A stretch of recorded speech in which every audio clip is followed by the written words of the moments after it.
मित्रांनो, यंदा मान्सूनचा पाऊस सरासरीच्या तुलनेत अपुरा होणार, कमी पडणार, धोका देणार हे सध्याच्या नैसर्गिक परिस्थितीनुसार तरी निश्चित आहे. भारतीय हवामानशास्त्र विभागानेही मान्सूनचा पहिला अंदाज देताना सरासरीपेक्षा कमी पावसाची शक्यता व्यक्त केली आहे. यंदा देशात काही भागात दुष्काळी स्थिती निर्माण होऊ शकते अशी भीतीही व्यक्त केली जाते. पण काही भागात पाऊस सरासरी गाठू शकतो.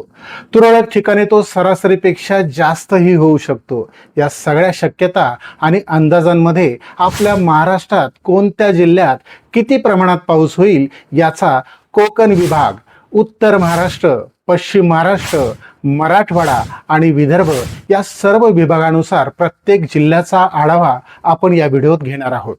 सरासरीपेक्षा कमी पाऊस होण्याचं कारण नेमकं काय आणि या पावसाला कोणते घटक वाचवू शकतात याचंही विश्लेषण आपण करणार आहोत.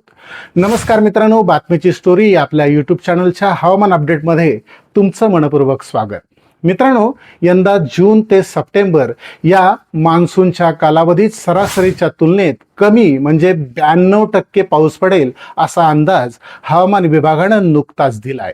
यंदा पाऊस कमी होईल आणि या काळात दुष्काळी स्थिती निर्माण होण्याच्या भीतीबाबत आपण जानेवारीच्या सुरुवातीलाच व्हिडिओ केला होता.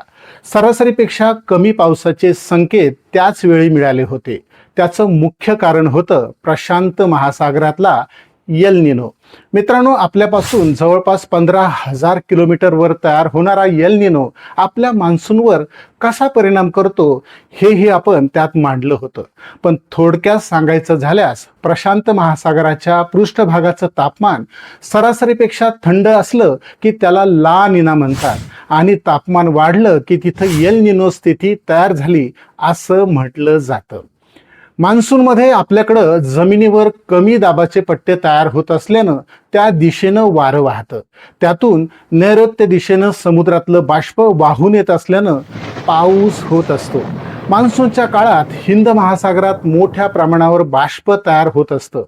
याच काळात प्रशांत महासागरात एल निनो तयार झाला तर तिथंही कमी दाबाचे तीव्र पट्टे तयार होतात.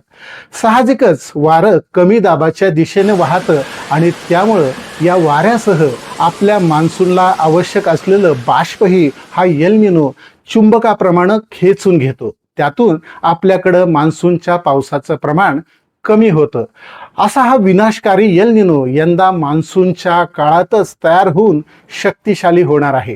त्यामुळेच आपल्याकडं मान्सून सरासरीपेक्षा कमी होईल असं सांगितलं जात आहे. पण अशाही स्थितीत काही भागात सरासरी इतका पाऊस होऊ शकतो. आपल्या महाराष्ट्रात हे भाग कोणते याचा जिल्हानिहाय आढावा आपण घेऊच. पण विनाशकारी एल निनो पासून मान्सूनला काही प्रमाणात का होईना वाचवणारा एक घटक आहे, तो म्हणजे IOD अर्थात इंडियन ओशन डायपोल. आपल्या हिंद महासागरात पश्चिम भागात आफ्रिकेजवळ समुद्राच्या पाण्याचं तापमान पूर्व भागापेक्षा जास्त गरम राहिलं तर पॉझिटिव्ह IOD होतो. तापमान वाढल्यानं साहजिकच तिथं कमी दाबाचे पट्टे तयार होतात. त्यातून मान्सूनसाठी काही प्रमाणात बाष्प खेचलं जाऊ शकतं. पण चिंतेची बाब म्हणजे सध्याच्या अंदाजानुसार हा IOD मान्सूनच्या सुरुवातीच्या काळात तरी पॉझिटिव्ह होणार नसल्याचं दिसतंय. पण पुढील काही दिवसात ही स्थिती बदलावी हीच अपेक्षा करूयात. दुसरी एक महत्त्वाची बाब म्हणजे उत्तरखंडात हिमालयाच्या आसपास आणि युरेशियाच्या प्रदेशात बर्फवृष्टी कमी झाली असेल तर ती स्थिती ही मान्सूनला पोषक ठरते. यंदा तिथं बर्फवृष्टी सरासरीपेक्षा कमी झाली आहे. त्यामुळं देशातल्या मान्सूनसाठी यंदा हीच एकमेव सकारात्मक गोष्ट आहे. तरीही मान्सूनच्या प्रवासात यंदा संकटच जास्त आहेत. पण या सगळ्या संकटांना काही प्रमाणात दूर करून यंदा सरासरीच्या तुलनेत कमी असला तरी पाऊस होणार आहे. त्यानुसार मान्सूनबाबत देशात आणि आपल्या महाराष्ट्रात प्रत्येक जिल्ह्यात स्थिती कशी राहील, पाऊस कुठं सरासरी पूर्ण करेल आणि कुठं सरासरीपेक्षा कमी असेल हे जाणून घेण्यासाठी भारतीय हवामानशास्त्र विभागानं जाहीर केलेला 2026च्या मान्सूनच्या पावसाचा अंदाज देणारा हा देशाचा नकाशा पहा. त्यात पिवळ्या आणि लालसर रंगाच्या भागात सरासरीपेक्षा कमी पावसाची शक्यता आहे. हिरव्या रंगाच्या भागात सरासरी इतका पाऊस तर निळ्या रंगाच्या भागात सरासरीपेक्षा जास्त पावसाची शक्यता आहे. देशात बहुतांश भागात सरासरीपेक्षा कमी पावसाचा पिवळा रंग जास्त प्रमाणात दिसतोय.